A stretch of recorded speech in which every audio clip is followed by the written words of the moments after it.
Alright. Hey YouTubers, Lyft drivers. Today I didn't drive that long. I drove about maybe an hour and a half or two. And if you can hear the rain in the background, that's why I stopped driving. And then another thing was I also woke up late. So the thing that I tell Lyft drivers, if you're a beginner and this is like the sole thing that you're trying to do, what you have to realize is that if your car is to break down, or if the weather is bad, or if, in my case, if you oversleep, that's money that you're losing for that day. So I always tell people I would never recommend just doing Lyft alone, or anything like that, because you're depending on factors out of your control. So even with right now, I have to go get my transmission looked at because my car has been making a weird sound.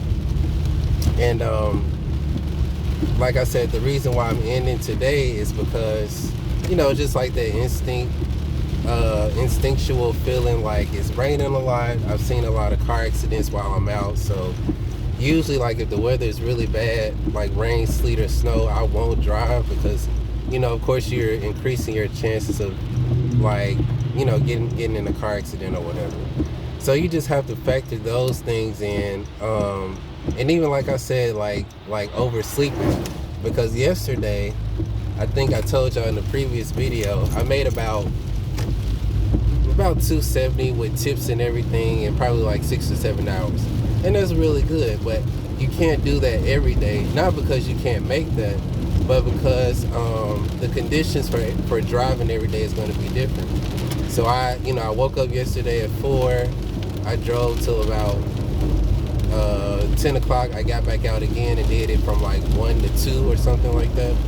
But of course, I'm not going to wake up every day at 4. And I always tell people, if you feel like you're not mentally equipped, or if you're too sleepy, don't drive. Because I know a lot of people will do it, I have to make this certain amount of money in this day. But just think about the risk that you're taking, if you're too sleepy to drive. Just let that money go for that day and do other things. You don't just have to do Lyft. I mean, you can also rent out your car to other people so that you don't have to be on the road. But find other ways, because I've been driving for Lyft for about 5.5 years, but a lot of times my money has stopped because of, like I said, things outside of me. So those are some things you want to take into consideration as a beginner. I know the money is easy, and you're driving every day, it's really nothing to it, but there are some things that can get in your way. And let's just say, for instance, when we had our snowstorm, you couldn't drive for 3, 4, or 5 days. So what would you have done as a Lyft driver? You missed a week's worth of pay. So you do want to find other things that you can do, where you don't necessarily have to leave the house if something like that happens. So this is my little tip guide, but yeah.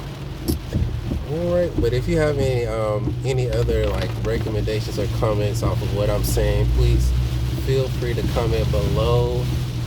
Subscribe to my channel, Lost Art, and I will see y'all later.